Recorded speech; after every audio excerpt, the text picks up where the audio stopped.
Yeah, the problem is that we used to think that liver cancer is a very late stage of a very advanced liver disease. This is what we know from hepatitis C, for example, that you have to pass through cirrhosis for a long time. Unfortunately, this is not always the case in NAFLD. NAFLD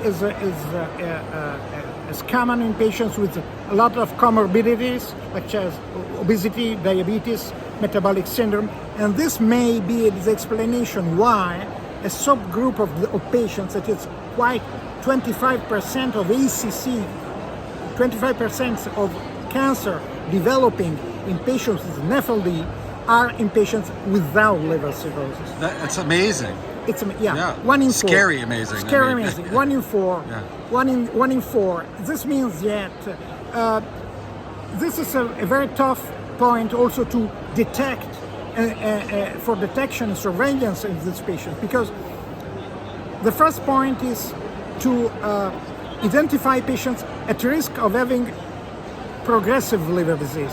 And I think that biomarkers such as FIB4, NAFLD fibrosis score are the best tool a practitioner and any physician can do to assess whether, for example, you have a FIB4 score higher than 2.60, independently of any evidence of advanced liver disease.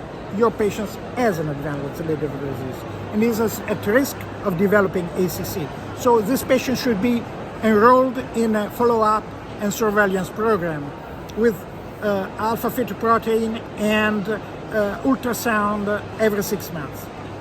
Because we are unfortunately skipping a lot of patients. We are skipping surveillance in a lot of patients, and liver disease in these patients is different. Sometimes the nodule is a solitary nodule of 4, 5, or 6 centimeters, found occasionally and at imaging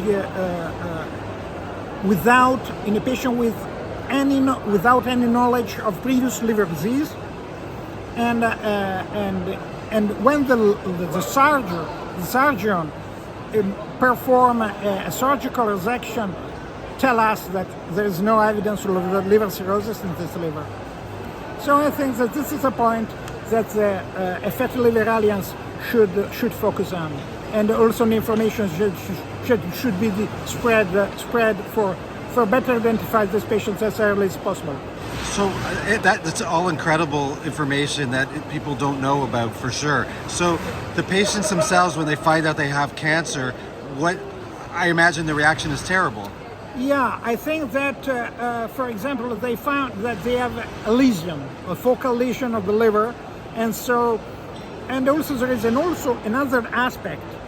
You know that liver steatosis is not homogeneous.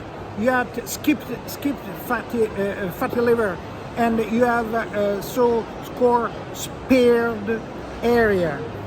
And in a patient in the hand of performing ultrasonography doctor who is not skilled, he may underestimate this lesion. Say it's a skipped lesion, it's a sparing spared area of fatty liver. No, it's a lesion. It's a new liver cancer. So I think that this patient should be managed by at least a doctor or who has a skillness and experience in liver disease and in ultrasound imaging of the liver. Thank you, Dr. Brillanti, for seeing me at the Vienna EASL conference this year. My pleasure.